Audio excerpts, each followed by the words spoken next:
Well, back here at home, it is the first day of September, and as students get ready to head back to class, parliamentarians still have until September 16th before they are due back in Ottawa. And it should be one heck of a fall in the House of Commons. You have the Conservatives pushing for a carbon tax election, the NDP propping up the Liberal minority, and a Prime Minister who says he's not going anywhere and plans to fight in a future election. All right, let's bring in CTV political analyst and former NDP leader, Tom Mulcair. Tom, good to see you. Thanks for being here as always. Good to be with you, Renee. So let's start with a press conference held last week by Pierre Poilievre. First off, let's take a listen. He will not quit. He must be fired. And the person to do it is Jagmeet Singh. Break the costly coalition with Trudeau to trigger a carbon tax election where Canadians can choose. All right. So, Tom, what do you make of what Poilievre is saying there? And is there any chance that Singh pulls out of this deal and forces an election? Not the slightest. Singh's numbers, I mean, the NDP's numbers have been really plummeting since the beginning of the summer. It's very tough for them. They're being pulled apart on both ends.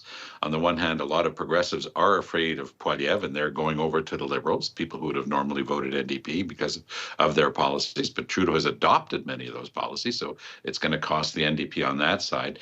And on the other side, a lot of working Canadians, a lot of people who have been in the union movement, themselves. So they have always been tilting towards the NDP, but a lot of them are going over to Poilievre's Conservatives.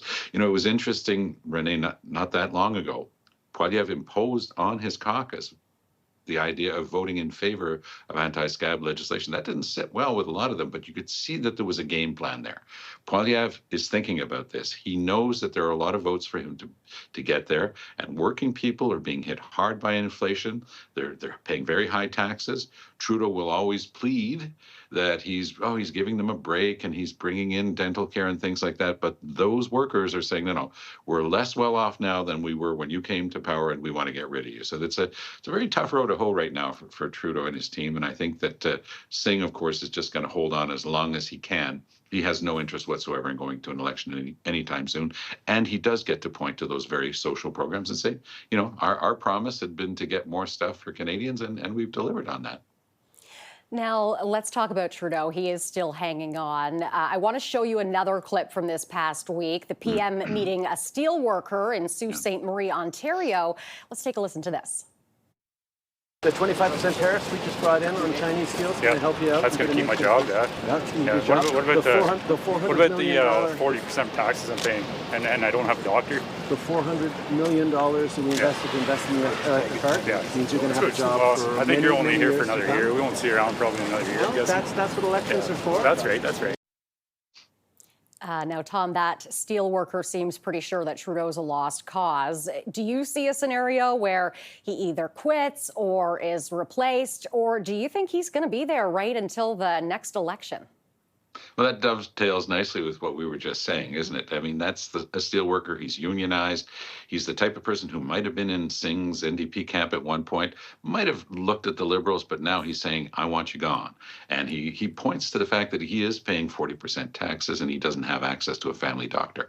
Is there a scenario where Trudeau will leave? Of course, because Trudeau is a proud person. He believes he's the only person who can take on Poilievre successfully, the same way Stephen Harper believed he was the only person who could defeat Justin Trudeau back in 2015. And what happened was, of course, Harper was defeated, as was I, because I was leading the NDP at the time. And Trudeau won 3 elections in a row. And Harper, despite having won 3 elections, he had that dark cloud over the end of his career. Trudeau's going to be measuring that. He's going to be thinking about that. He's relatively young. He's got many years of work ahead of him. He'd be quite a commodity in the job market. I mean, you can just imagine any number of large corporations that would love to have him around their table. So he's going to be measuring that. Does he want to go out having won 3 elections in a row and trying to pass the torch to someone else?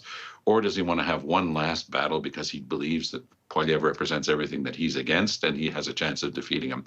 The numbers just show the opposite, that he has very little chance of defeating Poilievre. Indeed, he is probably, one of the only people who can see Poilievre get elected. If the Liberals had a new leader, they might be like the Democrats in the States, have a breath of fresh air, but none of that seems to be happening right now.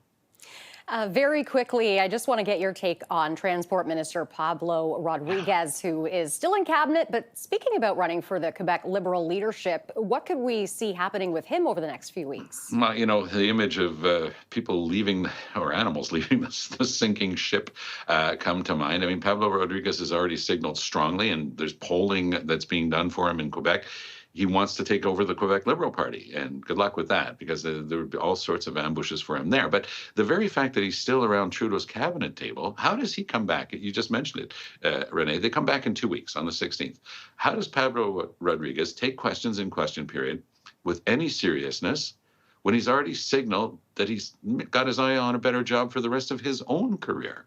I find it an astonishing situation. He says he doesn't mind sitting between two chairs, but I have a feeling that Trudeau's going to have to come to a decision on this one rather quickly and find someone to replace him, and maybe move a few other things in the meantime. But it's a unique political situation, one I've never seen before, quite frankly, and I think that it's a bit unseemly to have a sitting cabinet minister musing openly about going on to a better job for himself. We will have to leave it there. That is our time. Tom, thank you very much for being here, as always. All the best, Renee.